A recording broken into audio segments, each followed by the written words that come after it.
Kryetari I komunës së Kërçovës Aleksandar Jovanovski gjatë prezantimit të projektit për ndërtimin e spitalit të ri, foli edhe për të ardhmen e objektit të papërfunduar që për më shumë se 30 vjet ishte planifikuar të shërbente si spitali I qytetit. Sipas Jovanovskit, pas kryerjes së ekspertizës teknike dhe vlerësimit të gjendjes së objektit, një pjesë e hapësirave pritet të përshtatet për kujdesin ndaj personave të moshuar, ndërsa pjesa tjetër do të dedikohet për ofrimin e shërbimeve për fëmijët me nevoja të veçanta. Ai theksoi se nevoja për një qendër të tillë është e madhe, pasi në rajonin e Kërçovës jetojnë shumë të moshuar që jetojnë vetëm dhe kanë nevojë për kujdes profesional dhe mbështetje të vazhdueshme.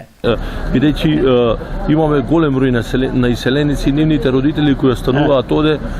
стареат и нив им е потребна голема нега и грижа, секако од професионален аспект. Сега нашите сограѓани се обидуваат да ангажираат надворешни лица кои се грижат за нив, меѓутоа ние ќе се потрудиме дел од тие објекти да ги искористиме за гериатриска нега, каде што можат тие луѓе кои релативно би требало да се здрави или на нога, да можат да бидат згрижени, да добијат и медицинска, но да добијат и секако вид на нега и грижа, и дел ќе искористиме за тоа, дел секако би се искористил за децата со посебни потреби и секако ќе најдеме други горливи граѓански проблеми кои што ќе може да ги решиме на таа локација.